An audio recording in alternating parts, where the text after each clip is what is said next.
एकाच कार्यकाळात प्रमुख 6 पक्षांना सत्ता देणारी विधानसभा, एकाच कार्यकाळात 2 मोठ्या पक्षाच्या फुटीची साक्षीदार राहिलेली विधानसभा म्हणूनच 14वी विधानसभा सदैव लक्षात राहील. चालू कार्यकाळातील शेवटच्या विधिमंडळ अधिवेशनाचे शुक्रवारी सूप वाजले. गेल्या 5 वर्षातील कटू गोड आठवणींना उजाळा मिळाला. 2019च्या विधानसभा निवडणुकीत भाजप आणि शिवसेनेला बहुमत मिळाले होते. साहजिकच भाजप सेना युतीचे सरकार येणार आणि देवेंद्र फडणवीस मुख्यमंत्री होणार असे नक्की मानले जात असताना चमत्कार झाला आणि राजभवनावर सकाळी सकाळी एक शपथविधी झाला. देवेंद्र फडणवीस मुख्यमंत्री झाले तर अजित पवार यांनी उपमुख्यमंत्री म्हणून शपथविधी घेतला. मी देवेंद्र गंगाधरराव फडणवीस गांभीर्यपूर्वक दृढकथन करतो की. पण त्यानंतर काही तासातच अजित पवार यांनी माघार घेत शरद पवार यांच्या गोटात गेल्याचे चित्र महाराष्ट्राने पाहिले. या घटनेनंतर राष्ट्रवादी, शिवसेना आणि काँग्रेस या पक्षांनी एकत्रित येऊन लोकसभेपूर्वी राज्यात महाविकास आघाडी स्थापन करून राज्याला आणि देशाला एक नवे राजकीय समीकरण, त्याची ओळख करून दिली.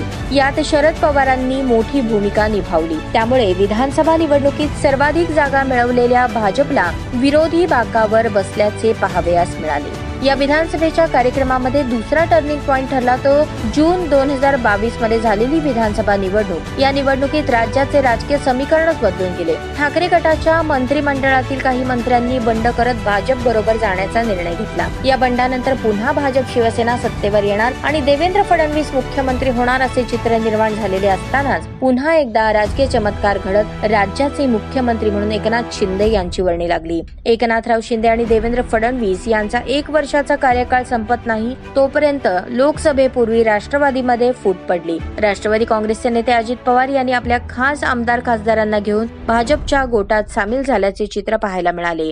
14वी लोकसभा ही विविध राजकीय घटनाक्रमांनी चांगलीच स्मरणात राहणार आहे, हे मात्र नक्की.